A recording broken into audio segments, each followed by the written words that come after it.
Hello, everyone. Good evening. We're going to get started now. Thank you so much for joining us. My name is Katie Gee Salisbury. I'm a first-term board member at SAPAAC, Stanford Asian Pacific American Alumni Club.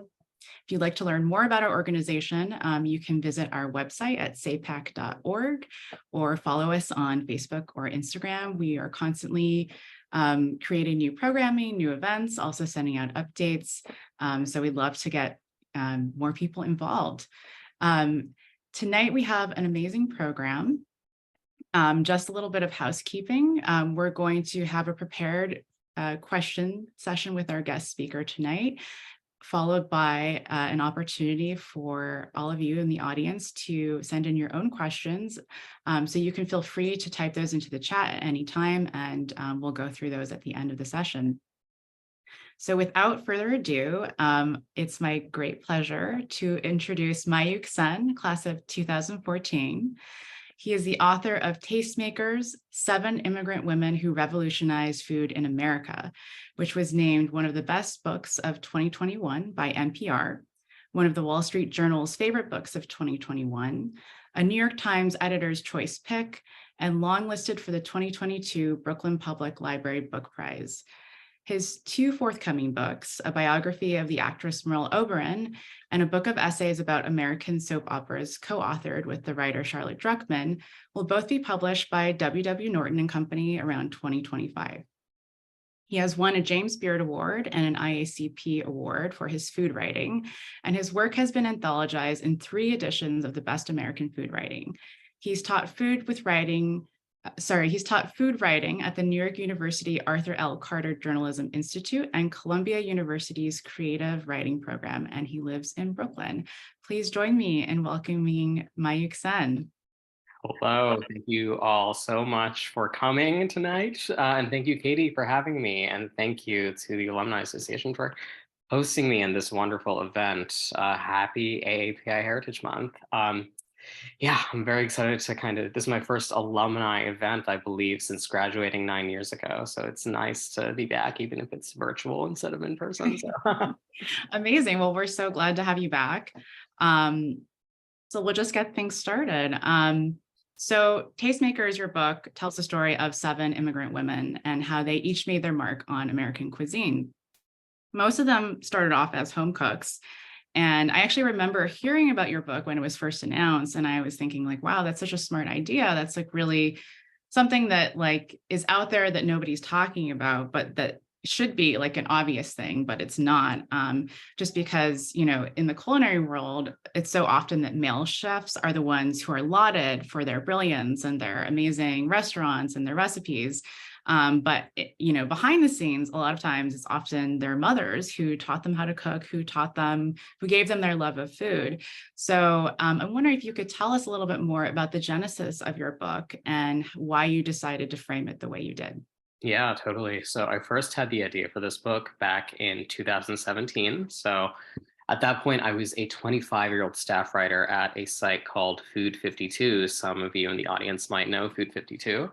And you know that site was mostly recipe and home cooking focused, but my sensibility was completely different. I was someone who is neither an avid home cook nor a restaurant enthusiast, right? But I loved telling the stories of people who made food. And you know, one form that I really felt comfortable in those early days as kind of, you know, a rookie food writer was writing profiles of people who, you know, had long past yet had impacted the way so many of us cook and eat today, and people who also belong to marginalized communities like myself. You know, I'm brown, queer, child of immigrants, etc. You know, I don't belong to the dominant culture. I don't believe I belong to the dominant culture, at least. And so when I was, you know, at Food 52 for this first few months, I was really trying to find myself in the stories that I reported on these figures who belong to marginalized communities, who were often effaced from dominant narratives and didn't quite have the same name recognition as figures like, say, Julia Child or James Beard. And so these stories were my attempts to recirculate their legacies. So, you know, after I'd written a few stories within that micro genre, let's say, I remember I got an email from a friend of mine saying, hey, you know, have you ever thought of stitching all these stories together and maybe writing a book. And, maybe through these, mini biographical sketches, you can, uh, you can weave a larger story about, say, immigration and food in America. And I just thought to myself, well, okay, I'm 25. I feel like an infant. I do not have the uh, energy or the skill or dedication to really devote myself to a project and undertaking like a book. So I put it in my back pocket for about a year.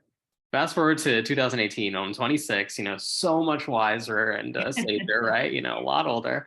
And I'm like, actually, yeah, I think I am ready to take a book project on. At that point, I was freelance. I had left Food 52 of my own volition because I just wanted to try something new.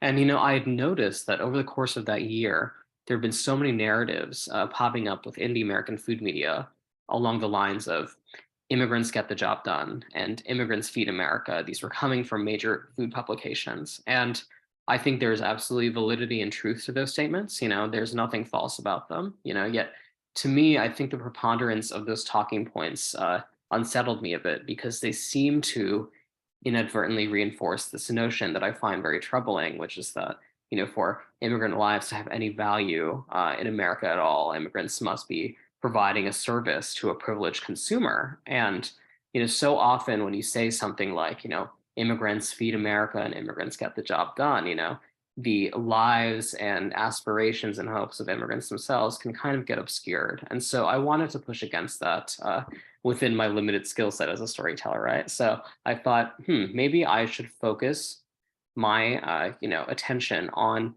the lives of immigrant women in particular, because Katie, as you point out, women are so often too effaced in these dominant narratives, and they take a back seat to male perspectives, right? And you know, I would just kind of corral seven voices, seven stories of different women who came to this country and really changed the way so many of us cook and eat today, but have not necessarily been written into history in the way that their work really merits. So that is kind of where the germ of this book began. So I sold it in 2018, and then took quite a while to get out into the world, as any book really does. But it came out in 2021, and the food industry went through a lot of changes during those 3 years, but we'll probably touch on those later on. Mhm. Yeah, definitely. I mean, the world at large True. went through a lot of changes during that period. But yeah, thank you. That was a beautiful answer. So, once you decided to embark on this project, it doesn't, seven women sounds like a manageable number, but I'm also imagining like, well, how do you get to seven? So like, what was the process like of figuring out like, what women am I going to, whose story am I going to tell? And, I'm sure there were so many. It was a very, very tough process. And I will say that the seven women who were in my initial book proposal that I sold in late 2018 are not the same seven women who ended up in this book, and that's due to a variety of circumstances. But the way I went about finding different potential subjects, is kind of two-pronged. So at first, I searched the term the Julia Child of, just that in quotes. So Wow. let me explain to everyone who might be like, why do you do that? So throughout history, so many, figures, especially women in the culinary world, have been called the Julia Child of their respective, the cuisines of their respective countries of origin. So the great Southern chef Edna Lewis, for example, has been called the Julia Child of the South, and Marcella Hazan, who's the maven of Italian cooking, who's in my book, she has been called the Julia Child of Italy, right? And that term, it really kind of gained groundswell in the 1960s as Julia Child's star was rising and also kind of being cemented within the American culture. And I think that when you look at articles from back then calling people like Marcella Hazan the Julia Child of Italian cooking, you can see that it was meant to be a sort of rhetorical gesture of flattery. Yet by 2023 standards, I think that the term has aged a bit poorly, in the sense that one of the reasons why I wanted to write this book at all is to make sure that these women's stories stood on their own without any sort of qualification relative to this person who looms so large over the American mind, like Julia Child. So many of these women do not need that sort of qualification for legitimacy. And so I found, just searching that term, surfaced so many names of women who've been called the Julia Child of India and the Julia Child of Jamaica. And I want to say, okay, that's something I'm going to try and rectify so that people do not call this woman the Julia Child of her respective country of origin or region of origin ever again.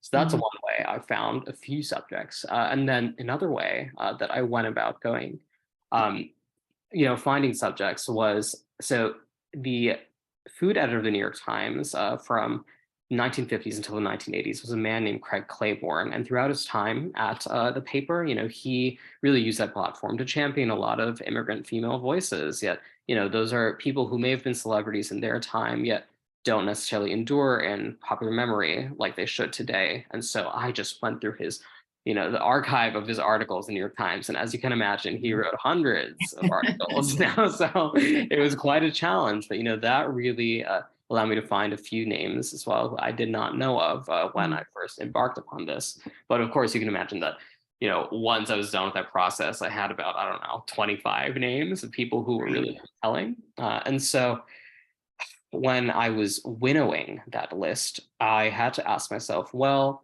is there an aspect of this woman's story that might appeal to someone who does not necessarily read or consume food writing? Because I wasn't necessarily trying to reach people with this book who read Bon Appetit or Food 52 or even the New York Times food section. I was trying to reach someone who was like me before I even started working at Food 52, someone who, barely barely was a reader of food writing at all, as someone who just liked to eat, and ate for sustenance. And so I asked myself, well, in pure narrative terms, are there parts of this woman's story that are going to be compelling to someone who doesn't read food writing? So that's one thing.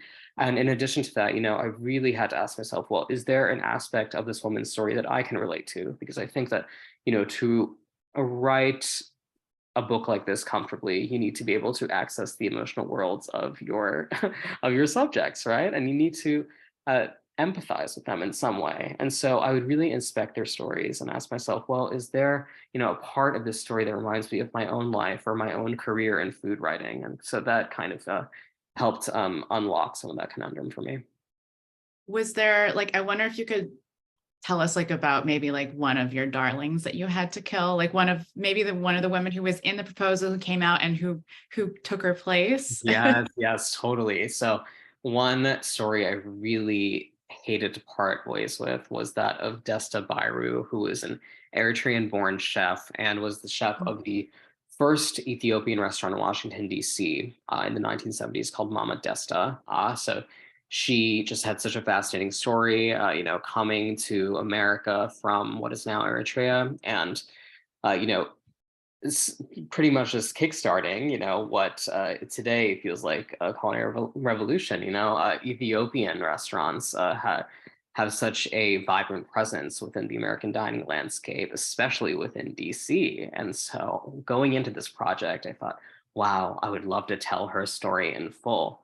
But one of the challenges of trying to write her story in a way that felt full and complete and was truly going to honor her labor was, Mhm. finding sources that presented her speaking in her own words because she's no longer alive, right? And so what I had to do for a lot of these women's stories is, and we'll talk about process, I'm guessing in a few minutes, but I really needed to find as many interviews with them as I could, or memoirs that they had written, or letters, and so on and so forth, so I could kind of get a sense of how they communicated with people and how they wanted the world to see them, right? But with Desta Bayru, her facility of the English language, to my understanding at least, she was not super comfortable speaking in English, right? And so she very rarely gave interviews to the press, and she did not have any surviving next of kin whom I knew of, right? And so that was really tough to say, you know what, like I want to do justice to her story, but I do not want to give her short shrift within this book. And I don't want my readers to feel as though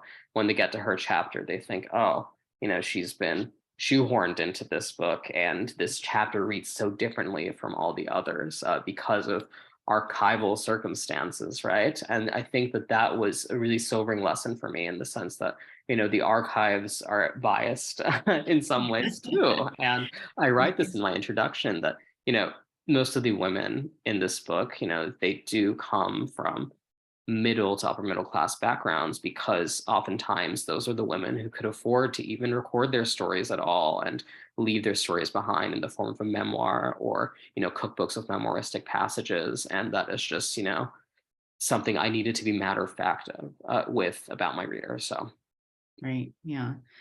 Yeah. Well, thank you for sharing that with us. I can totally imagine. I mean, like when you hit that dead end and you just don't have the materials that you wish you had about somebody's life, it's really frustrating. But maybe one day, if you one day, yeah, can. maybe tastemakers too, right?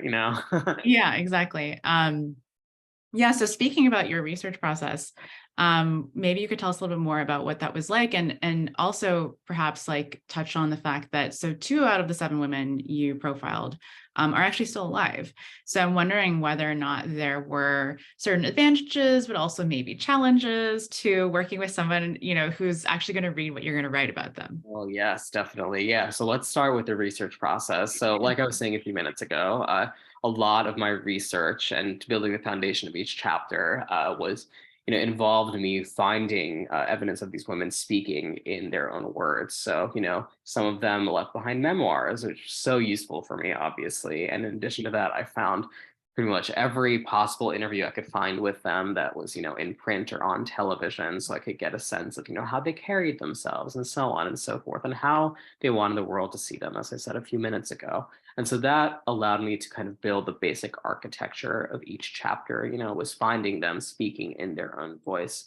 And then I supplemented that with research into the kind of press coverage that they got, because I wanted to kind of square how they saw themselves with how the world saw them, and whether those two dovetailed or kind of diverged in some ways that were interesting to me as their biographer, right?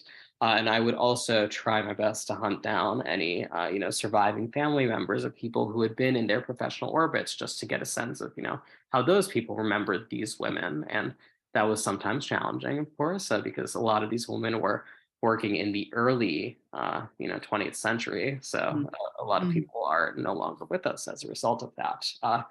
And then finally, the kind of third step of building out each chapter was making sure I was putting each woman's story in appropriate and proper context. So, for example, when it came to the first chapter of mine on a woman named Chow Yang Guwei, who was the author of this groundbreaking 1945 cookbook, How to Cook and Eat in Chinese, that was the first systematically thorough Chinese cookbook published in America, I would say. What I really wanted to make sure I was doing was zooming out and telling my reader, well, what was going on, both in terms of American perceptions of Chinese food in 1945, but also Chinese immigration to America in Mhm. the 1940s onward. And, around the time that she was working, what were the circumstances that even allowed her to gain entry into America at all, and so on and so forth. And so, that was kind of a fun challenge, toggling between those two registers and making sure that, while I was setting each woman's story in proper context, I was not sacrificing any sort of intimacy, because I wanted my readers to feel what these women were feeling at any given moment in time.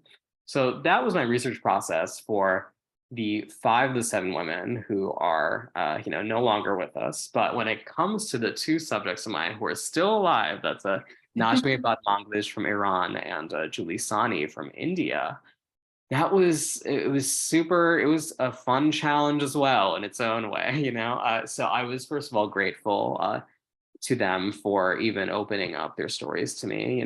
They were super receptive to me, just spending hours upon hours with them, asking them about their stories and their lives. And they were so cooperative with me, which is, biographer's dream, certainly. And, going into this book, I thought, it'd be interesting to break the monotony in my head for me as a writer to write about subjects who are still alive, because otherwise, when you write these sorts of biographical sketches, especially posthumous ones, you run the risk of maybe things feeling rote, and you feel as though you're almost kind of it's paint by numbers, the writing process. And I wanted to make sure that I was keeping things exciting for myself as I wrote this book, right?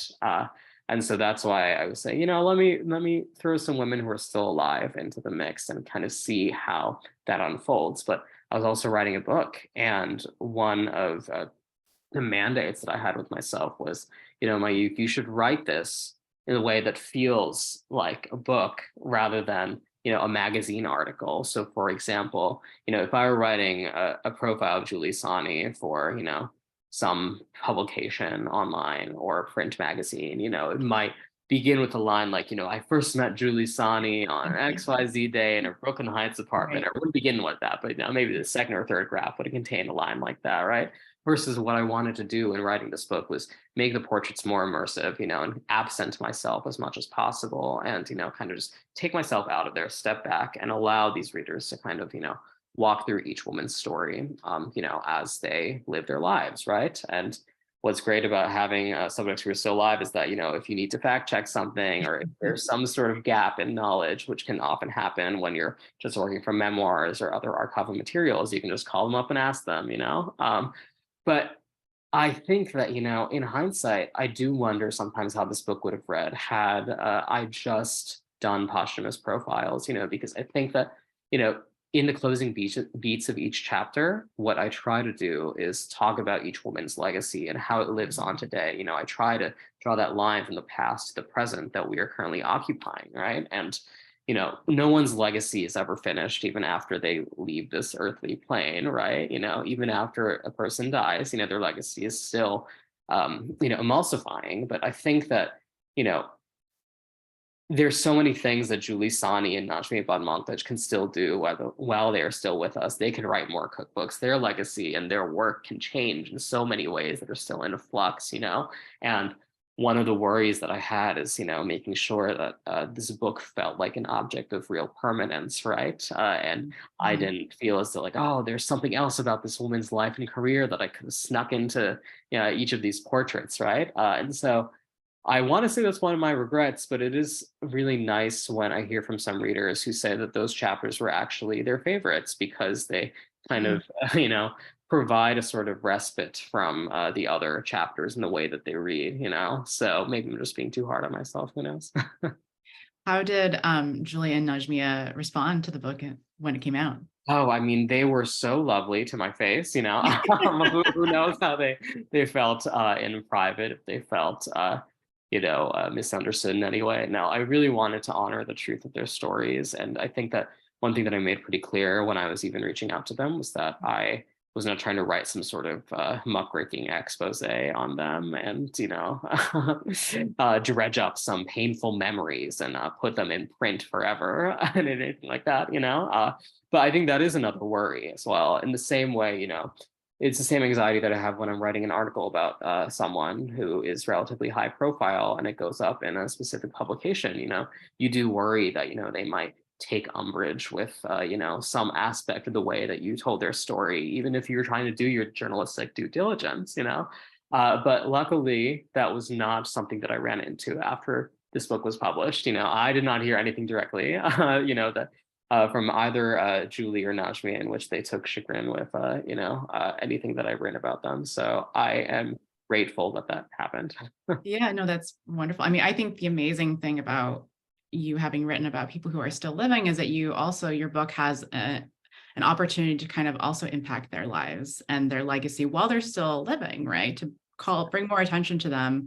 Because that's kind of one of the themes throughout the book is that a lot of these women, I mean, they had their careers kind of ebbed and flowed, but, over time, which often happens when people are gone, their career, their reputation kind of, simmers and people forget about them. So I think in some ways it must be such an amazing gift for them to be able to point to this book and say, hey, look, somebody wrote a book about me. Yeah, and someone recorded my story. Exactly. Yeah, I'm glad you see it that way, and my understanding is that, there hadn't quite been other stories of the length of these, chapters on Mhm. Julia and Najmi, so it would warm my heart if they felt as though I, did right by them and maybe impacted their careers in the immediate term in some tangible way. Yeah, I'm sure they did. Okay. So going back to one thing we did actually talk about earlier, because you mentioned Julia Child and how so often many of these women were kind of I mean, it's like that thing when, you know, you eat a different cuisine and people always try to say, oh, well, it's like my grandma, she always explains that, you know, this dim sum sticky rice that's wrapped in, I think it's lotus leaves, is like a Chinese tamale. Right. It's always kind of annoying that you have to use another more popular food to explain. Right. Like saying The- dosa is like an Indian crepe, right? You know, right, something I exactly. tell my food writing students to shy away from. It's like, no, we could be more precise, challenge yourself, you know? Yeah, because they're not the same thing, and it's like the equivalency is can it's yeah. So I mean, so you talked about Julia Child, and so in the book you also include an interlude about Julia Child because she is this kind of foil for the other women, and I'm wondering if you could just talk a little bit about why you felt that was important to do. Yeah, definitely. I get this question a lot, you know, because the initial draft of this book did not include an interstitial portrait of Julia Child whatsoever. But, you know, my wonderful editor at Norton, Melanie Tortoroli, who's editing my next two books that you mentioned at the top of this conversation, you know, she got that first draft in late 2019. And she just turned to me and she was like, so I see this name, Julia Child, popping up a lot in these chapters, you know, because she was this sort of abiding presence throughout the entire first draft of the book. You know, she was a literal character in some chapters because a few of these women cross paths with Julia Child, or, you know, she popped up in some way along the lines of Julie Sani being called the Julia Child of India, or Norma Shirley, who's the subject of my final chapter, being called the Julia Child of Jamaica or the Julia Child of the Caribbean. And so my editor, you know, she posed this challenge to me. She said, why don't you write, you know, a short kind of portrait of Julia Child that allows people to better understand how she became this point of comparison for pretty much any other woman, especially a woman from marginalized background, setting foot in the American food industry. And I was like, challenge accepted, you know. And one book that I read a lot while I was writing this book was The Unwinding by George Packer, which, you know, was also kind of this group biography. But one thing that I found so beautifully done about his book is that he wove in these much smaller kind of profiles of people alongside these more meaty and substantive, you know, biographical sketches. So, you know, I believe he devoted a few pages to someone like Alice Waters, for example, the chef who's based in the Bay Area or California, at least, you know, into this much larger book. And I wanted to kind of, you know, model my book after his in some ways. And so I thought, oh, you know, is there a way for me to tell Julia Child's story that is not super reverential and loving in the same way that we've seen many times over from, you know, television shows and films and biographies for that are currently they exist and they've really permeated the American mind quite deeply. And so that is kind of what I attacked that interstitial chapter with. You know, I was like, okay, you know, is there a way for me to tell her story that it doesn't just kind of, you know, cover worn territory and kind of, you know, walk along familiar beats, right? And what I really wanted to do as well was make sure that I was allowing my readers to understand that, yes, she faced enormous challenges in her culinary career. You know, she was a woman in a man's world, you know, in France, especially, you know, she was working against an incredibly misogynistic, you know, kitchen culture there. And, you know, the same applied to her work in America. And she really did beat the odds in a lot of ways. Yet, you know, there are certain aspects just of her personhood. These are facts. I don't believe that even she dispute them. You know, she was a white American woman. And, you know, the fact that she did not pose the threat of the outsider to America, to Americans, might have allowed her to become this emissary of French cooking for America more easily than someone like, say, Madeleine Camin, who is in this book. She was a French-born chef who, you know, really kind of butted heads with Julia Child quite famously, quite publicly. And what I really wanted my readers to understand is that, you know, Madeleine had reasons for her anger. You know, she really openly wondered why it was that an American woman like Julia Child could be the face of French cooking in America when there are so many other French-born female chefs like Madeleine herself who were just as qualified, if not more, to have that hold that same position in the American mind, right? And so I wanted my readers to, be sympathetic to Madeline and, the reasons for her anger as opposed to judging her, because Julia Child is such a revered figure. But all that said, I love Julia Child so much. And I hope my affection for Julia Child comes through because she was just incredibly talented and charismatic, and I think that, it writing that interstitial kind of interlude forced me in a different register where it's like, okay, how can I be loving while also being gently critical Mhm. of this woman and what she represents. Yeah, no, I think it was a really important point of comparison to make. I mean, I think as I mentioned to you privately after I read your book, that it just reminded me so much of another figure in my own research on Anna May Wong who popped up was Pearl Buck, who similar to Julia Child became this American who was an expert on China because she'd grown up there, the child of missionaries. And it's interesting to also look at that whole, context of China hands and how Americans were so much more interested in listening to a fellow American than an actual Chinese citizen tell them about that part of the world. So there's definitely a lot of interesting crossover there. I do think, oh, sorry, go ahead. Oh no, I was just going to say I think that one thing I want to make sure that my readers understand too is that, you know, this book is not an indictment of individuals like Julia Child, which I think that, Julia Child has a lot of, fervent stands, people who've been in Yes. my inbox, saying, how dare you besmirch her name? And I'm like, that's not what I was doing at all. I love Right. it too. But I think that I was not indicting individuals who benefit from the system. I was indicting the system itself that rewards,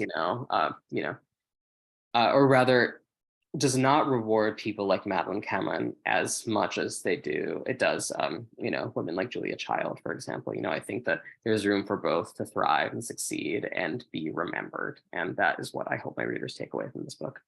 Yeah. Um, Related to that, I think one of the similarities between Julia Child and the women that you profile is, I think, this kind of phenomenon where I don't think any of them really set out to be cookbook authors or teachers or, restaurateurs or culinary experts.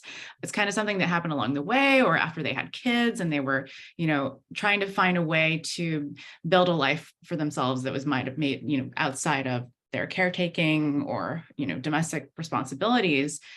So I'm wondering if you feel like there's a larger message or kind of a reflection of what you call like the traditional food establishment, and like whether or not you think things have changed since some of these women's were alive compared to now. Like, how are things now? Like, do you think there's more room and more maybe perhaps like awareness and ambition, um, more space for women to kind of fill those, roles, but rather than kind of happen upon them by accident? Right, right, and falling into their culinary careers. Yeah, because that was a through line in so many of these chapters. That found each of these chapters really was the fact that so many of these women, they came to America because of circumstance, because their husbands brought them, or so on and so forth, right? And they may not have had a ton of comfort with the English language, or they may not have been able to resume the careers they had in their countries of origin in America. And so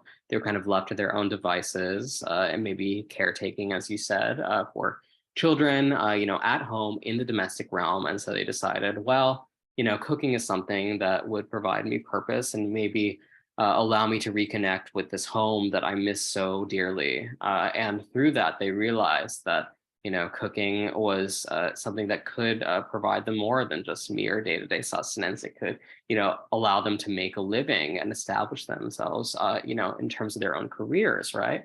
Versus today, in 2023, I see so many people, not just women, but, people from all kinds of marginalized backgrounds who really aspire to a career in the culinary world, whether it's as food writers or chefs or restaurateurs. And I think it's because they see and they understand that, although this industry, the food industry, for lack of a better term, at the risk of sounding essentialist, it is still heavily male dominated, and there are a lot of barriers to entry if you belong to a marginalized community. But it's certainly more forgiving than it had been in the eras that these women were working in. And I think that that's one thing I want my readers to take away too, is that these women did really blaze a trail, and so many of them faced, this really toxic kind of alchemy of sexism, of course, sometimes just garden variety sexism, right? Which is just horrific to read about now, with kind of today's eyes, and, xenophobia and racism and so on and so forth that, may have made them feel as though there wasn't really a place for them to thrive because the food establishment was so gate kept. And it is still gate kept in many, many ways. And I think that the very public controversies in food media 3 years ago with publications like Bon Appetit and Mm. Los Angeles Times, the Los Angeles Times food section, excuse me, kind of reminded so many of us of that, where we see that a lot of people's stories are not being represented in the pages of a lot of these publications, and sometimes it has to do with alleged bad behavior at the very top of the mastheads of these publications, right? And so there's a lot of change that still needs to happen, certainly. But what does really make me smile is when I teach food writing, for example, I come across so many students who have wanted to do this their entire lives, and that's something not even I knew was possible growing up. I was born in 1992. I didn't know that people, I'm young, right? But I didn't know that people really aspire to be food writers or work in the food industry in some capacity like that. And yet I see so many young, bright, brilliant minds wanting to make a space for themselves in this industry. And I do think it is a lot more possible than it was in the time that these women were working. So I have one more question for you before we open it up to the audience. So you and I first bonded over both being biographers of Hollywood stars, which is kind of unique category to be in.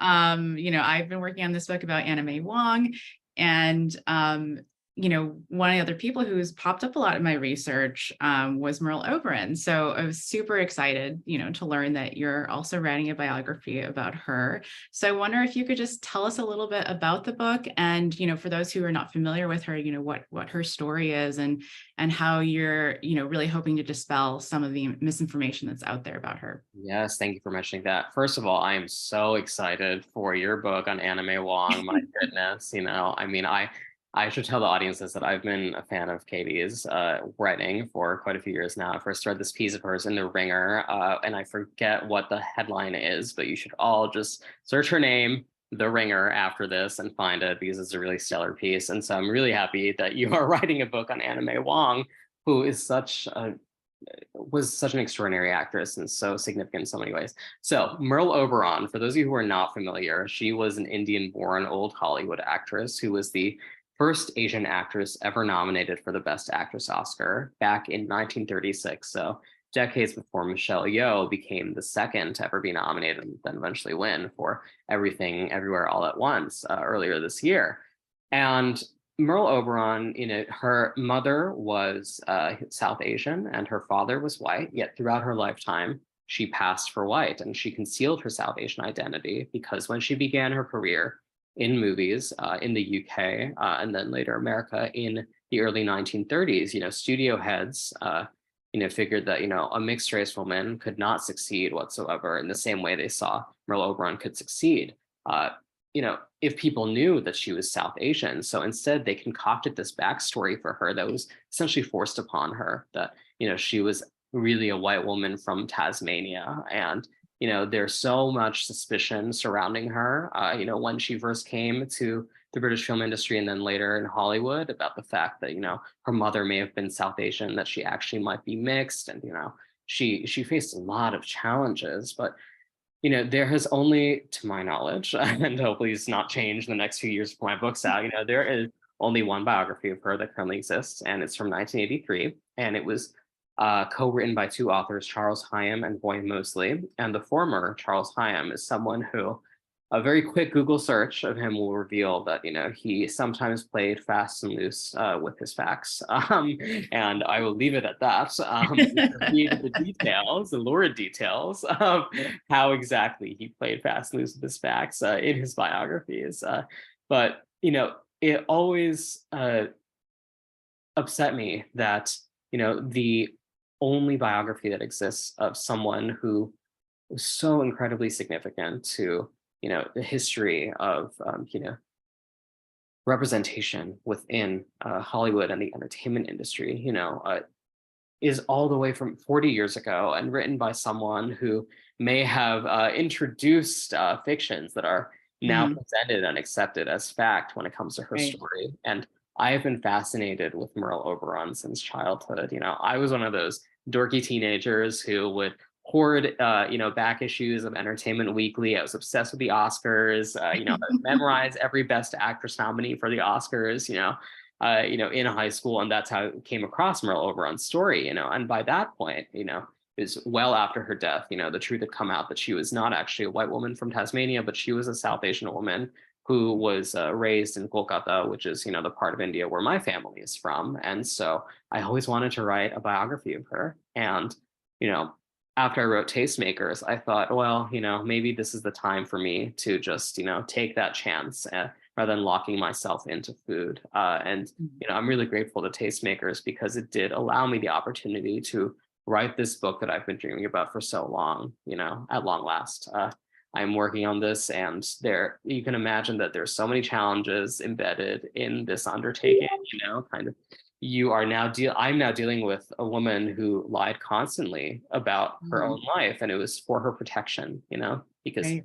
if she were exposed, quote unquote, her career would have been ruined, her life would have been ruined. And I don't know that a lot of people have compassion for that today. Just seeing a lot of the coverage of Merle Oberon in recent months as a result of Michelle Yeoh's historic and well-deserved nomination and later win, it really disturbed me just to see people say that Merle Oberon didn't count as Asian Mhm. because she Mhm. didn't publicly claim her South Asian identity. And I just asked, what did you want her to do? Look at history, look at the time and context in which she was existing and living. I think the fact that, to me, she is a survivor. And that is how I want to frame her story in this book. So, I'm chugging along. Hopefully it will be out in 2025. But that is kind of where my mind lives right now. And, Yeah. I'm sure you can relate as someone who you turned in the final manuscript. So Yeah, congratulations. no, absolutely. I mean, I'm so excited for you, and can't wait to like mark the release date on my calendar. She's such a fascinating person, and I completely understand your perspective, because having also spent so much time in research from 100 years ago, it's really hard to explain to people just how different things, I mean, like racially things were. Like it's almost hard to imagine, and just the stuff that you see printed in everyday newspapers, or like you would get canceled today for saying that out loud. Oh, So totally. I mean, I could fill, I think, 3 books with every mention of Merle Oberon that calls her exotic Merle Oberon or Oriental Merle Oberon, right, right? or the Eurasian, or yeah. And Yeah. a lot of other things that no one should say out loud in 2023. Let's just say that. But we're totally in common parlance back in 1930s and 40s. So Yeah. So we have about 10 minutes left, or 12 minutes, I should say. So do you want to get to some of these questions in the chat? Let me just look at them quickly. let's see. Um, so we have a question from Vered Sharon, says, thank you so much. I'm curious, and I realize this is an open-ended question. What are some similarities between Julia Child and Alice Waters, and what differences come to mind? I don't know if you have an opinion on that. Oh my goodness, I'm not sure that I do. Because I wish that I had more familiarity with, the contour, you know, the specificities of Alice Waters' work. I've interviewed her for stories before and everything like that. And she, my impression is that she is just an incredibly talented, groundbreaking figure. And, I'm afraid that, I can't really speak to the, specifics of, the similarities that they both share. They strike me both as just incredibly talented women who had to really fight the odds, and I think that, we're living in a time when, so many people who are entering the culinary world, people who belong to my generation, are questioning the legacies of people who've been revered for many, many years, right? And I think that as those reassessments happen, what I want to make sure that, we are all understanding, reminding ourselves of is that, it's not the individuals, but it's the systems that uphold them and uplift certain voices over others that really deserve more scrutiny than the people who are just trying to survive within it, because my understanding of Alice Waters is that, she faced enormous challenges in similar ways to what Julia Child faced, fighting sexism and, ageism also, entering the American food industry from the 1950s onward. So I'm so sorry that I can't speak more to Alice Waters' legacy. Maybe in another book. Exactly. We'll Yeah. see. We have another question that is whether or not you can recommend an Eritrean restaurant in DC. My goodness, I wish, geez, oh man, because it has been literal years since I went to DC, and it was actually for this book when I was reporting my chapter on Najmi Batmanglis from Iran. She lives in DC. She's lived in DC since the early 1980s. Oh my goodness. I know so many Ethiopian restaurants in DC, and I wish that the names came to me. It's been over 4 years, I believe, since I went back. Oh my goodness, I will let me do my research, yeah. But I wish that one thing that is great though is that, pretty much every Ethiopian restaurant, at least that I've eaten at in DC, is pretty stellar. And I wish that, New York, where I live, had that same kind of incredible variety. Like I can tell you all my favorite Ethiopian Eritrean restaurants are in, New York, like Buna Cafe, for example, in Brooklyn is really wonderful. It's all vegan. I'm plant-based, so it's great. That's wonderful. But, I hope that I can come back to, or go back rather, to the DC area and give you a proper answer to that question, because it's just simply been too long. Okay, we have another question from James Prince. He says, I'm curious about the extent to which the women profiled in Tastemakers sought validation from their own native cultures and communities or culinary authorities there in their work. In light of pressure, I assume they face to adapt their recipes for American cooks and readers unfamiliar with their cuisines, and risk perception of losing authenticity or dumbing down recipes and techniques. Was this a balance they struggled with or tried to strike? Yeah, yes. That was one of the most fascinating parts of writing this book, is that a lot of these women had different aims in terms of whom their imagined audience was. And what I try my best to do was understand that rather than kind of judge. So for example, the subject of my second chapter, Elena Zalieta, she was born in Mexico, and her cooking was pretty proudly assimilationist. She did not hew, solely to tradition. She allowed herself to be flexible and also accommodating to dominant American tastes. So for example, she would sometimes reduce the spice levels in a few of her dishes, or she would even borrow ingredients from other non-Mexican or non-Spanish cooking traditions. So, in her later cookbooks, for example, you see her, some arancini recipes, and you see some Japanese-inspired recipes as well, ones that are not purely just distillations of her Spanish heritage by way of Mexico. So, and versus there's a few other women who really felt as though, they were cooking for their own people, and, the people who came from the same countries from which they immigrated. So you really see that very prominently in the stories of the final two women in my book, Najmi Batmanglis and Norma Shirley. So Najmi Batmanglis, she was from Iran, and she came here as a refugee, following the Iranian Revolution of 1979. And, this landmark cookbook that she wrote in the mid 1980s called Food of Life, she initially wrote it for her sons, her two sons, whom she feared would never be able to set foot on Iranian soil. And by that same token, she also wanted to, with that book, reach people who were like her, people who may have had to leave Iran because of political circumstance, and they may have found themselves in America or another English-speaking country, yet they may have missed the tastes of home and sought a way to reconnect with those tastes through that kind of book. So she was writing for her own people,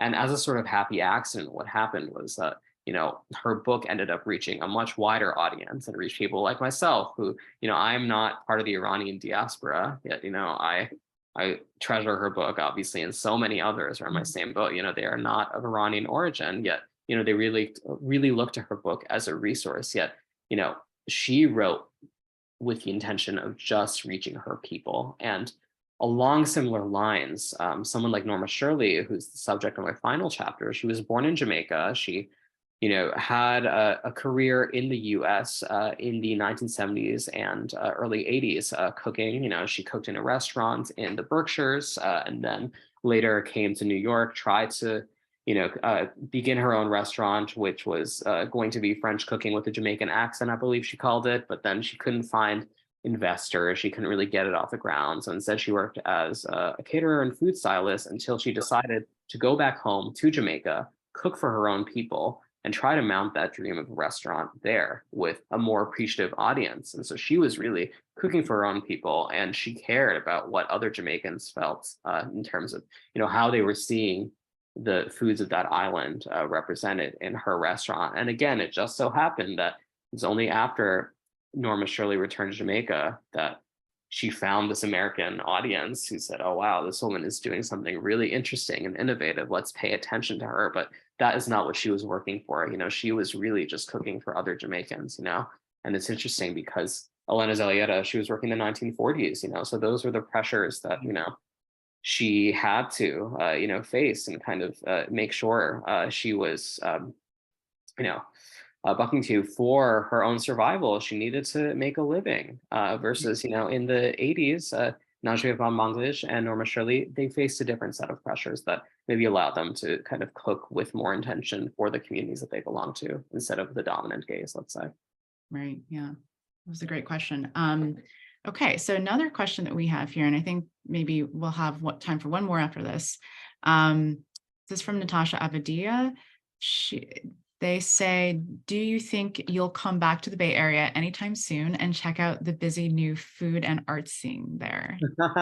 Okay, Natasha is a fellow Stanford 14. It's also my first friend at Stanford, so hello, darling. I would love to come back to the Bay Area at some point soon, once my bank account looks to be in better shape than it is right now. I will, first flight I can find, I would love to come back to the Bay Area because, I do miss it quite a bit. And, it's really meaningful for me to actually be in this space right now. I don't mean to sound corny, but, I can't help it. But, Stanford really shaped who I am and also the writer that I became or I'm trying to become, and so I want to reconnect with, that part of my life that, happened almost a decade ago now. It's crazy. And, I get the sense too that so much about the Bay Area has changed in terms of its arts and culture scene, also its food scene. I keep on hearing about all these restaurants beyond what I just remember. It's also changed in so many ways. I know the Thai cafe on Stanford's campus is no longer around, and it makes me very sad. But I want to see what Stanford and Palo Alto and San Francisco have to offer now that they didn't back in a decade ago when I was in school. So hopefully one day, Natasha, we'll see. Okay, we have time for one more question. This is from Annabeth Lowe. She says, thanks for your insights into the process. How do you see or position your work, creative nonfiction and journalism, in conversation or relation to both a broader Asian American food writing community and within scholarly institutions, Asian American food studies, et cetera? Do you see any generational significance to doing food writing as a young millennial in the 21st century? Any shifts in style and focus, perhaps? Yeah, totally. First of all, there's so many scholars, especially Asian and Asian American scholars whose work I admire tremendously. In addition to the two you just named, there's Krishnendu Ray, who is at the NYU Food Studies program, who, his book, The Ethnic Restaurateur, it really did shape so much of my thinking and approach regarding immigrant labor in the food industry in America. And so I think that, the audience I write for, I want to make sure that, at the risk of, this is a dangerous word to use, so forgive me in advance. But, I do want to make sure that my work is accessible, quote unquote. And, when I write for someone like my mother, someone who did not grow up speaking English, someone who grew up in a village, right? But I hope that when she reads me, she will be able to understand, what I am writing. And I think that having been in some academic spaces before, sometimes I can feel myself maybe writing things in a more complicated and florid manner than I need to reach audiences like that, and so I'm so indebted to scholars like the ones you named. I think that our approaches are different, but our aims are quite similar. And to answer kind of the second part of your question, it's so one of the great pleasures of teaching food writing is just seeing, the kind of fresh perspective that so many younger folks are bringing into food writing, because I came from a kind of school that thought erroneously that there's kind of one way, excuse me, to be a quote unquote food writer, capital F, capital W, right? You had to be very MFK Fisher. You had to be very descriptive with describing food as an object. And what I've seen, what I've noticed, in recent times is, more food journalists, especially ones who belong to my generation, I'm 31 at this point, are really turning their attention to the people who make food, and the specificity, excuse me, of that kind of labor, and making sure that, food writing does not just whet the appetite in some way, but rather, it allows us to kind of better understand a person and the culture to which they belong, And so there's so many other food writers I admire, just their abilities. Two who come to mind immediately. Eric Kim over at the New York Times. He writes so beautifully just about his Korean American, heritage, and how that has shaped his cooking, his relationship to his mother. I think that he is a master of that kind of personal food writing. In a way that I haven't quite seen from his elders, quote unquote, like when I read him, it feels like something new and different. And that's what my students feel as well when they read him. And someone else, she's not Asian American, so I hope this is not outside the scope of your question, Annabelle, but, Elizabeth Kennedy is someone else who is absolutely wonderful, because she is able to put food in conversation with topics surrounding labor and politics and so on and so forth in a way that feels so deft, rather than clunky, and so those are two writers I tell any emerging food writer to really study, Eric Kim and Alicia Kennedy, because I think that they really point to the possibilities of what food writing can do from very different approaches, but equally satisfying to my mind. So I hope that kind of answers your question. Thank you. Well, I think that's a great place to end things. It's always such a joy to speak to you, Mayukh. Thank you so much for being with us tonight. Thank you to everyone else. I hope you've got your copy of Tastemakers. If you don't, go out and buy one. And hopefully you'll join us again soon at SAPAAC for another event. All right. Thank you and good evening. Thank you so much, everyone. Take care. Bye.